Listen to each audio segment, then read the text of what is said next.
Making headlines this hour, Minister of Foreign Affairs Irtisham Adam states that diplomatic channels are being actively utilized to engage bilateral partners and international organizations in efforts to cushion economic shocks. Minister of Health, Family and Welfare Gila Ali highlights that countries require equitable and long-term financial assistance to ensure global public health security. Minister of Fisheries, Agriculture and Ocean Resources Ahmad Shyam states that the Maldives Industrial Fisheries Company Limited (MIFCO) is now financially self-sustaining and the government no longer provides subsidies to cover its operational costs.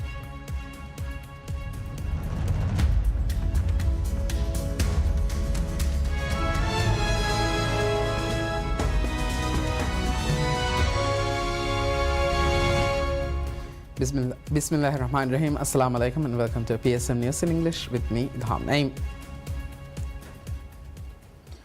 The Minister of Foreign Affairs Irtisham Adam states that diplomatic channels are being actively utilized to engage bilateral partners and international organizations in efforts to cushion economic shocks. Speaking at a press conference held at the President's office, Minister Irtisham said countries, including the Maldives, are facing import difficulties due to the war in the Middle East. However, she said discussions are ongoing with allied countries to secure food, basic supplies and other essential goods. The minister further said that since taking office, she has been in contact with European and Arab ambassadors to explore opportunities for the Maldives.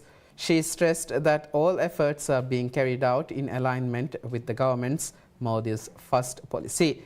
She added the government is shaping its foreign policy based on national priorities, challenges faced by small island nations, and future preparedness. Minister Irtisham said the government is closely monitoring the Middle East conflict and tracking the status of Maldivian citizens residing in affected countries to ensure they receive the necessary assistance. According to a joint statement, a coalition of 10 nations, including the Maldives, has jointly condemned Israel's obstruction of the global Sumud flotilla, an initiative traveling to deliver aid to distressed citizens in Gaza, Palestine. Military forces of the Jewish state of Israel halted several vessels participating in the flotilla within international waters and abducted the participants on board, the declaration stated. The formal declaration of condemnation was issued collaboratively by the foreign ministers of the Maldives, Brazil, Jordan, Pakistan, Spain, Bangladesh, Colombia, Indonesia, Turkey, and Libya. In a statement, the ministers strongly condemned the crimes committed by Israel in obstructing the global Sumud flotilla, describing the initiative as a peaceful movement intended to draw international attention to the humanitarian crisis facing the Palestinian people. The joint declaration also detailed condemnation of previous crimes committed by Israeli forces involving interventions against vessels that traveled in the flotilla movement, noting grave concern regarding inhumane acts committed against human rights activists and civilian vessels. The foreign ministers affirm that detaining participants and attacking these vessels constitute clear violation of international law, while diplomats underscored deep concern regarding the safety of the civilian participants involved in the Sumud flotilla, prompting a unified call for the immediate release of the detained activists and assurance of their dignity and rights. Repeated attacks aimed at halting human rights activities represents a fundamental obstruction of international law and the freedom of navigation, the 10 foreign ministers observed. The international community must take steps to ensure the protection of civilians participating in such movements, the ministers urged, concluding that concrete mechanisms must be established to ensure accountability and guarantee that those responsible for these crimes face appropriate punishment. Irtisham Adam, the Minister of Foreign Affairs, expresses appreciation for the invaluable contributions made by Su Kok Leng, the High Commissioner of Singapore to the Maldives, during a farewell courtesy call marking the end of his tenure. During the meeting held at the Foreign Ministry, Minister Irtisham conveyed gratitude to the government of Singapore for its continued support and assistance to the Maldives, acknowledging the close collaboration maintained between the Maldives and Singapore on matters related to the small island states. High Commissioner Leng expressed his appreciation to the government and the people of the Maldives for the cooperation and friendship extended to him throughout his tenure. Singapore remains committed to strengthening the close bilateral ties and a friendship between the two countries, he said, according to a statement by the Foreign Ministry. Minister Irtisham highlighted the importance placed by the Maldives on advancing close relations with Singapore, extending her best wishes to the High Commissioner in his future endeavours and pledging support and cooperation to the incoming non-resident High Commissioner of Singapore. The Minister of Health, Family and Welfare, Gila Ali, highlights that countries require equitable and long-term financial assistance to ensure global public health security, while delivering a statement on behalf of Southeast Asian countries at the World Health Assembly.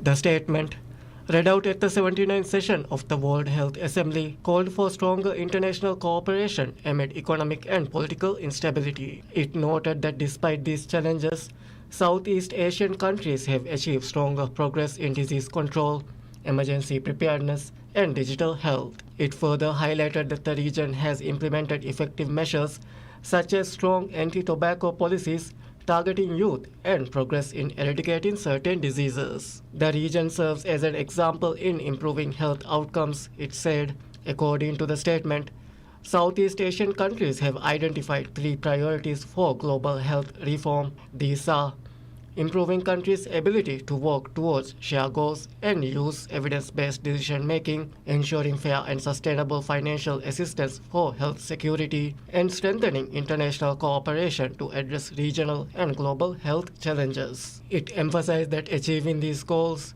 requires strong and effective global health leadership at all levels of the World Health Organization, with a better understanding of regional context. In conclusion, the statement called on countries to work together through cooperation and shared responsibility to overcome global health challenges and achieve better outcomes worldwide. Minister of Finance and State Enterprises Musa Zamir says the government has been able to repay in full significant loans inherited from previous administrations as a result of the strong financial and administrative reforms introduced by the current government. He made the remarks while speaking at a press conference held at the President's office by the Special Cabinet Committee formed in response to escalating tensions in the Middle East and the Gulf region. Zamir noted that when President Dr. Mohamed Moise took office, there were serious concerns about possible debt default. However, the government has since improved debt sustainability and paid off a significant amount of public debt through a fiscal reform, he said. He noted that the government's efforts to rationalize expenditure and manage debt obligations have stabilized national debt at a sustainable level even during this challenging period. Future borrowing will only be undertaken if there are clear repayment plans and strong financial arrangements in place. The minister further said the government is maintaining stable fuel and commodity supply and providing subsidies to reduce public burden despite global price fluctuations. He added that there have been no difficulties in securing fuel supplies so far. Minister of Fisheries, Agriculture and Ocean Resources Ahmad Shyam states that the Maldives Industrial Fisheries Company Limited, MIFCO, is now financially self-sustaining and the government no longer provides subsidies to cover its operational costs.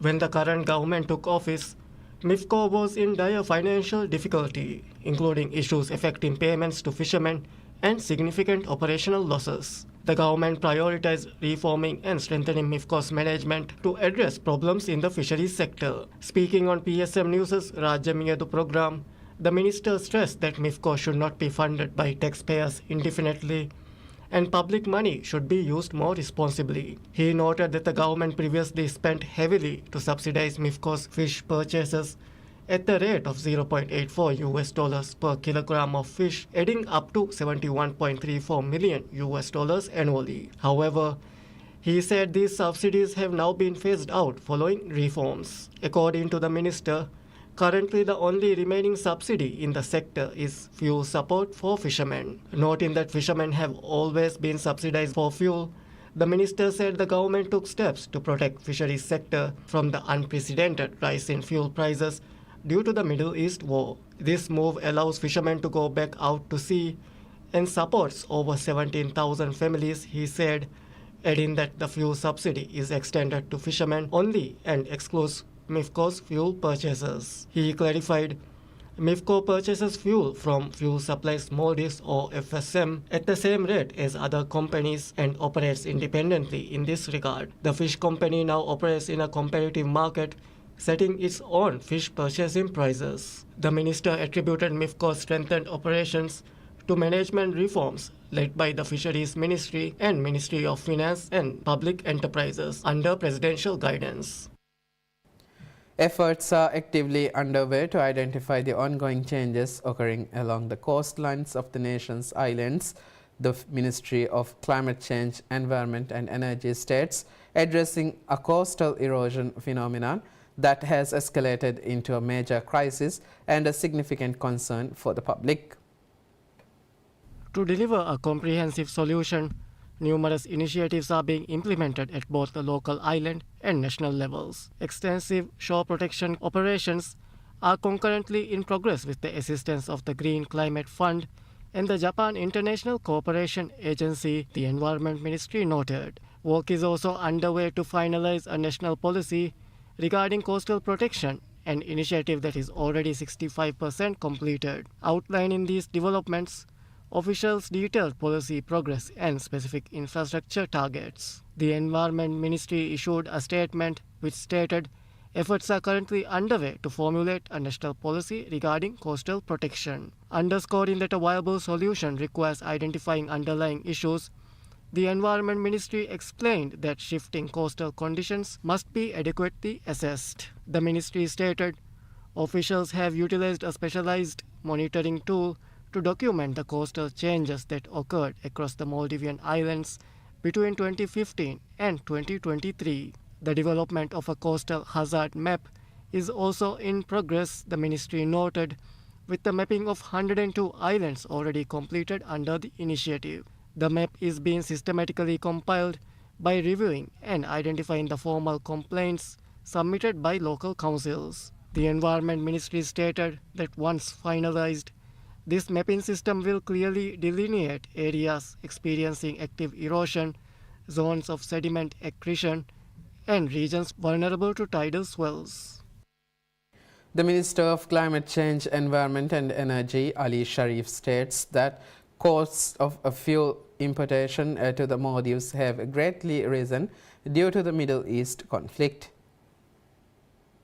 The minister stated this while speaking at a press conference held at the President's office by the Ministry of Climate Change, Environment and Energy concerning work done in the energy sector. As the Maldives is highly dependent on fuel, the change in market price of fuel impacts the country both directly and indirectly. The Middle East conflict in particular has raised fuel prices exponentially. Minister Ali Sharif stated that the government spends a great amount on fuel importation annually. While the government subsidizes fuel, a substantial portion of the state budget has been allocated for importing fuel due to the Middle East conflict, the minister informed. The Director General of the Ministry of Climate Change, Environment and Energy, Ahmad Ali, stated that 8,000 barrels of diesel per day have been allocated to providing electricity to inhabited islands. This is about 2.9 million barrels a year. Ahmad Ali detailed that prior to the Middle East conflict, $50 million was spent on fuel importation monthly. However, this figure has now risen to $160 million, he stated. He also noted that in order to solve this problem, the focus should be on utilizing renewable energy generated in the Maldives rather than relying on imported diesel or fuel. The Director General also stated that the Maldives highly depends on fuel to produce energy. For instance, in 2025 alone, $647.29 million was spent on fuel importation, comprising of 10% of the GDP of the country. He noted that this amount could otherwise be allotted to social and economic development projects such as developing schools or hospitals. He added that the government aims to bring renewable energy usage to 33% by 2028. In addition to opting for renewable sources of energy,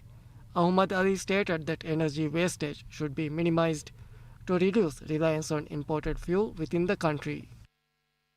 The national carrier Maldivian Airlines welcomes its inaugural direct flight from Melbourne, Australia to Welana International Airport VIA, marking the first time in history that travellers can journey between the two destinations without connecting through a third country.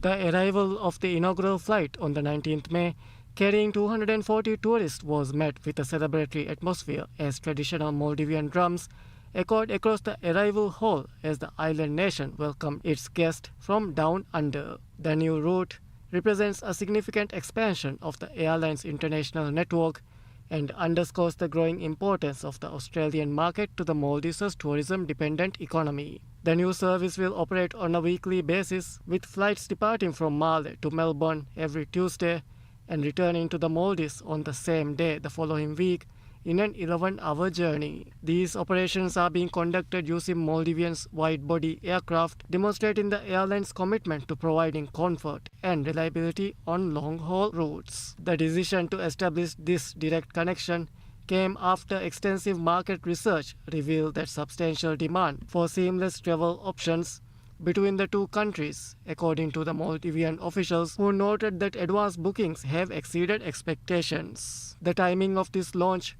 proves particularly significant given the current challenges facing global aviation. Minister of Tourism and Civil Aviation Mohammed Amin highlighted that the number of tourists arriving in the Maldives has declined amid disruptions to international transport systems caused by regional instability in the Middle East. Australia is currently the 10th largest tourist source market for the Maldives, with 18,066 Australian visitors recorded as of the 16th of May, according to official tourism data. The Minister of Foreign Affairs Irtisham Adam echoed these sentiments, emphasizing that the new air link will strengthen diplomatic and trade relations between Maldives and Australia. The minister further noted that direct flights from Melbourne to Malé will greatly facilitate tourism flows in both directions while positioning the Maldives as a more accessible destination for the significant Australian outbound travel market. Industry projections indicate that the new route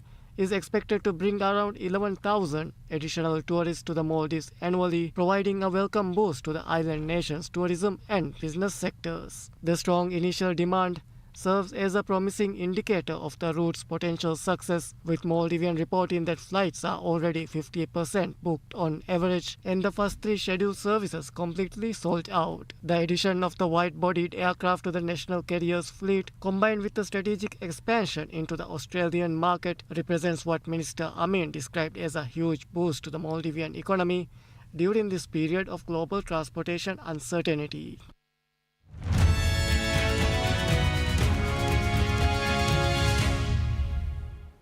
European shares slips as inflation worries lingered, with no signs of a deal between the US and Iran to end their 3-month-old war.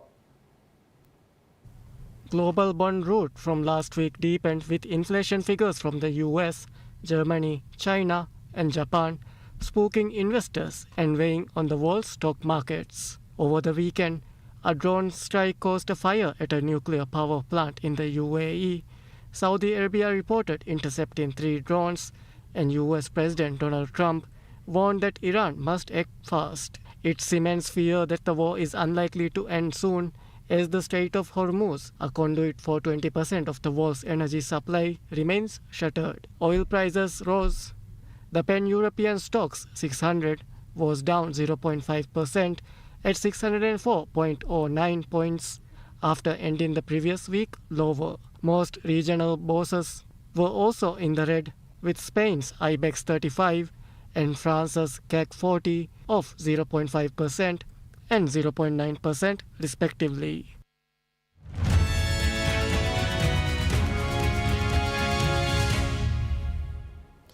The head of the World Health Organization expresses concern at the speed and the scale of the Ebola epidemic in the Democratic Republic of Congo and Uganda as number of cases rises. WHO Director General said that there are at least 500 suspected cases and 130 suspected deaths from Ebola since the new outbreak began. He said that is in addition to one confirmed death and one confirmed case in Kampala, Uganda, and 30 cases being confirmed in the Democratic Republic of Congo from the northeastern province of Ituri. Early on Sunday, I declared a public health emergency of international concern over an epidemic of Ebola disease in the Democratic Republic of the Congo and Uganda. This is the first time a Director General has declared a FIC before convening an emergency committee. I did not do this lightly.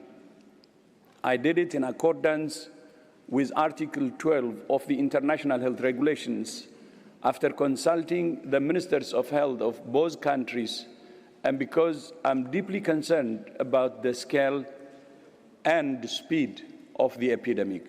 The current outbreak is caused by the Bundibugyo virus, which, unlike the more common Zaire strain of Ebola, has no approved virus-specific therapeutics or vaccine. While Congo has experienced tackling Ebola, the late detection and quick spread of this outbreak have alarmed health experts. WHO's Director General also said the risk of a worsening outbreak of Hanta virus, which began on a luxury cruise ship 2 weeks ago, was low, but said that the WHO was urging affected countries to continue monitoring the ship's passengers and crew carefully.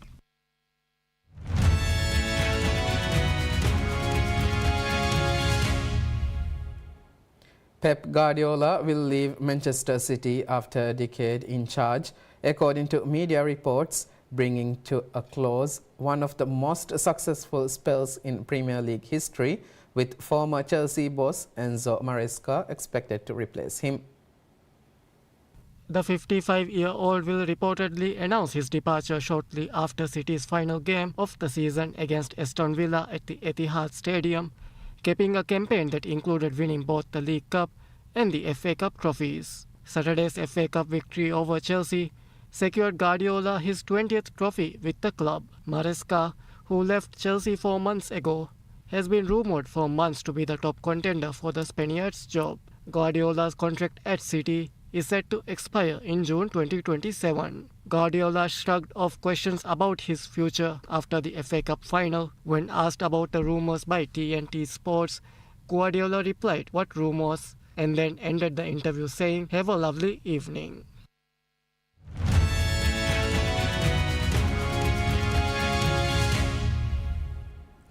Dozens of football fans lined up outside the Bank of Mexico in Mexico City to obtain the newly released World Cup commemorative coins ahead of the 2026 tournament, set to be co-hosted by Mexico, the United States and Canada. Collectors and football enthusiasts gathered from early morning hours, while some arriving before dawn, to secure one of the limited tokens required to purchase the coins. Long lines formed as demand outpaced supply, with officials distributing a set number of tickets per day. Many buyers described the coin as both collectible items and symbols of national pride tied to Mexico's football history. Some highlighted the emotional significance of the upcoming tournament, noting that it marks another World Cup hosted in the country after previous editions in 1970 and 1986. Bank staff said large crowds have been arriving from across the country, with some people waiting overnight for a chance to acquire the coins. The coins, released nationwide, commemorate World Cup cities including Mexico City, Monterrey, and Guadalajara. That concludes news for now. Thank you for watching PSM News. Have a good day.